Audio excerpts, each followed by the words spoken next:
Hi, you are watching SightsIn Plus and this is Umesh Shivast. Please to subscribe the channel for the HR news, for HR updates and conversation with the top-notch CHROs, thought leaders and business heads. Today we will try to dive deep the exponential growth of GCCs in India. And joining us, Mr. Milind Mutalik. He is a former Chief People Officer at Accolite Digital. Welcome Milind to SightsIn Plus. In 2024, we have seen the exponential growth of GCCs in India. If you look at the number, by 2024, we have around 1700 GCCs in India. And if you look at the number of employees working for GCCs, so this is around 19 lakh. And according to a report, this number is expected to be 49 lakh by 2030, and we can see around 3000 GCCs in India by 2030. How do you see this growth? How do you see the exponential growth of GCCs in India? I think yes, GCC have been around for a long. I have been reading some of the reports which shows GCCs have started right in 2010, but 2015 onwards the growths have started. Okay. Now one of the report which I read is by 2025, this GCC sector expects the growth by 36%, adding somewhere in the range of 7 to 800 new centers. Okay. And now one of the very important thing is the shift is happening in the tier 2, tier 3 cities because of taking the advantage of the cost. Example, like of Jaipur, Indore, Coimbatore are becoming the talent hubs because the talent is available, and that being the reason you would find graduates, mid-level employees, especially this is shifting towards the tier 2, tier 3, I would say, because of cost saving as well as the talent pool is available. BFSI, manufacturing and IT are typically showing this trend. Now, coming to in India, when we talk about GCC earlier, there was always a thinking that we only have, typically BFSI as a GCCs. But today, if you look at it's across the industry, the GCCs are there. Software organizations are having GCC, engineering organizations are having GCCs, BFSIs, automotives have the GCCs here. You'll find telecom, manufacturing and telecom both. Semiconductors are the new ones which are coming up. There are gaming, sector where the GCCs are in India, and the rest of them, supporting as a shared services also are out of India. So I think the expansion is happening not only in the vertical but in the horizontals also. So number of businesses which are coming are much more. That's what I am trying to say. Okay. When it comes to GCC, you've quoted the numbers, and as we see the reports even last year, they were more than 1,50,000 hires from the campuses also. One of the things which is happening in GCC, in my reading, it comes in there's a lot of rise in replacement hiring there because infant attrition is much higher. One of the report which I was reading was saying that infant hiring is attrition is very high. People are leaving after joining much faster. Some of them who have come from the industry are not able to really quickly integrate. Yeah. So I think GCC is parallelly going to run because when you say IT companies, IT services, roughly about 58 lakhs employees, and this becoming about 16, 17 lakhs are going to be really a good competition.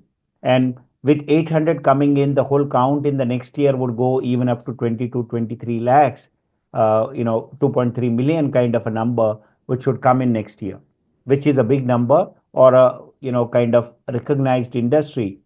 And as I see some of the numbers, okay, some of the numbers shows that this particular industry is having a good, I would say, revenue, roughly in the range of 45 million. Somewhere I've read 45 billion is the revenue, or I would say the income generated out of this place of India GCCs is coming up. I've read in some of the reports which are published in 24 or something. Rightly said. Earlier, we have seen only GCCs in like Bengaluru and Hyderabad kind of the location maximum, and then also penetration to other locations. But now, yeah, we also see the development center. These kind of the GCCs are also coming in tier two cities. And if we look at the numbers and apart from the jobs, so we have seen also good number of hiring with the GCC. Yeah, definitely there are challenges. Attrition is high. So earlier we have seen this is kind of operational. This is an operational hub. Now we're calling it like a innovation center. How do you see this transition? See, I'll tell you one of the major aspect that, what are the skills which have been driven by them over here? Is it like, you are running it as a back office? No. Today, data science, cloud technology, cybersecurity, AI, ML, prompt engineering, you know, NLP, these are all the aspects which have been coming out of India. Now, what does that mean? There are no only vanilla skills role which have been done, but high skill or niche skills roles are being run from here. Obviously, finding the talent becomes definite, time consuming job, and especially when this talent is scarce or less available, scarce and less available, then you find difficulty in lead time of hiring. Importantly, about 20%, roughly in the average of 20% of manpower of the global presence is in India.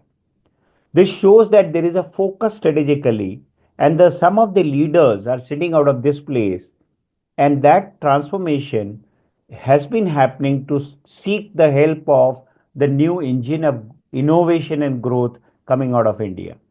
And that's something which has not been with only engineering organization, even banking, financial services.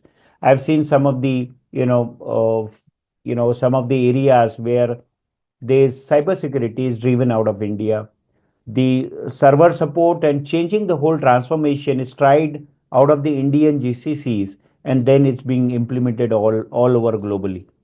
So two aspects: one, 20 to 40% of manpower has been of a global presence is in India, shows the strategic vision. Number two, the skills and the talent which has been driven is out of India. And third is there are leadership positions which are being there out of India, which are making a relevance on the global, complete scenario. And that shows typically that this is going to be the innovation engine and not only the cost arbitrage kind of a center. So this is innovation engine, and first point, if I take from your previous responses, so this is not only for the retail, this is not only for the BFSI, now the manufacturing, now the energy sector. These are the sectors they are coming up with the GCCs, and if you look at these this growth, this kind of the growth in GCC, then how do you anticipate what would be the hiring numbers for GCC in this financial year 2025? Okay, if you look at again, last year, if again I based on last year's number, if I say, if they have had a 10% of hiring coming from the campus, the similar thing will continue. So I again presume about 2 lakh employees will be hired out of the campus. And again, when you look at in typical attrition, which I see in the GCCs would be in the range of 10%. Yeah. And 10% hiring again of 2 lakh employees, which is going to be a backfill. Further growth. So these are the three engines I would say. One is the freshers, which is going to be the investment. The second, the laterals for the growth. If you talk about 800 centers, and on an average, if I take, anywhere between to start with first year, 200 to 500 people, there could be a need of about 50,000 plus employees there. Okay. 50,000 there. Growth engine definitely about 10%, which could be about 1,50,000. So overall, I say roughly about 3 lakh would be the count which would be hiring for the GCCs, which would have three components: the backfill for the attrition, the new growth, and the campus hiring. These three elements would come to, according to my estimation, it's going to be nearly 3 lakhs. Total, we can see around 3 lakh the new addition into the GCCs in 20 financial year 2025. That also includes the campus hiring number around that maybe 2 Absolutely. lakh number. So this is a good addition, I would say. And thank you so much, Mr. Milind, for joining the conversation and sharing your wonderful thoughts. Thank you so much. My pleasure. Thank you. Thanks.